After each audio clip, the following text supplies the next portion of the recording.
नमस्कार। सत्यप्रिय दलित शोषित मरवासी समाज पार्टी से आज तारीख 13/6/2025 को एक भयावह दुर्घटना, विमान दुर्घटना, भारत के इतिहास की सबसे भयावह विमान दुर्घटना, जिसमें अहमदाबाद में 242 लोग मारे गए। पूरा देश बेहद सदमे में है, दुख से भरा हुआ है, शताब्दी है। इस प्रकार की दुर्घटनाएं जो सामूहिक रूप से कीमती मानवीय जीवन को ले ले जाती हैं, बेहद दुखद है।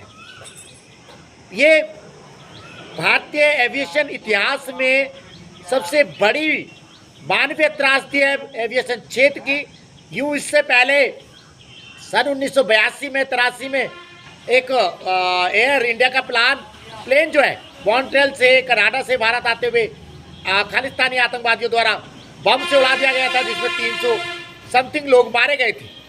लेकिन वो एक आतंकवादी वारदात थी।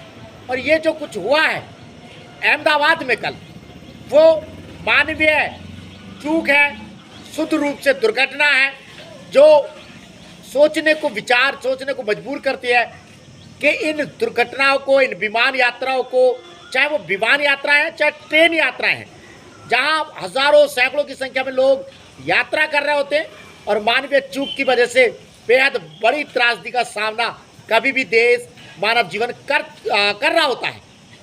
ये विचार करने योग्य है कि कैसे इन यात्राओं को दुर्घटना रहित बनाया जा सके, पूरी तरह सुरक्षित बनाया जा सके। बेसिक ऐसा होता तो नहीं है, दुर्घटना भी जीवन का एक अंग है, घटना दुर्घटना जीवन चलता ही रहेगा।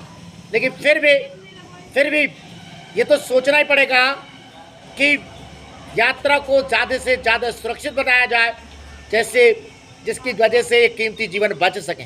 दोस्तों, शीर्षासन धरना आप जानते हैं लगातार जारी है जनहित याचिकाओं के लिए। जनहित याचिकाएं मैं एक बार फिर दोहरा दूं, स्कूली शिक्षा में जाति सूचक शब्दों पर कड़ाई से रोक, अम्बेडकर जी को आधिकारिक राष्ट्रपिता घोषित किया जाए, गौतम अदानी, मुकेश अंबानी और रतन टाटा जी को भारत रत्न दिया जाए। यूट्यूब चैनल आप जानते हैं सत्यप्रिय सक्सेना के नाम से है, लगता है बढ़ाइएगा, सब्सक्राइब कीजिएगा।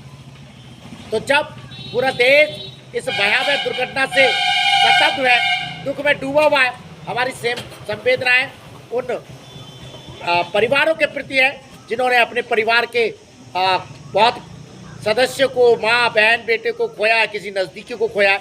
दुख और अवसाद से डूबे हुए हमारी पूरी संवेदनाएं उनके साथ हैं, परिवारों के साथ हैं।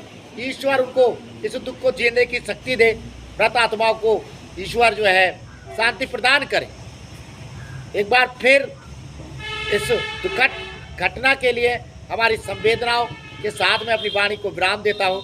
बस लगातार सरकार से निवेदन है, सभी लोगों से निवेदन है, सब चाहते भी यही है कि इस प्रकार की यात्राएं दुर्घटना रहित हो, दुर्घटना ना हो। हम इस पर प्रयास करते रहेंगे, पूरा देश, पूरा समाज। धन्यवाद, नमस्कार।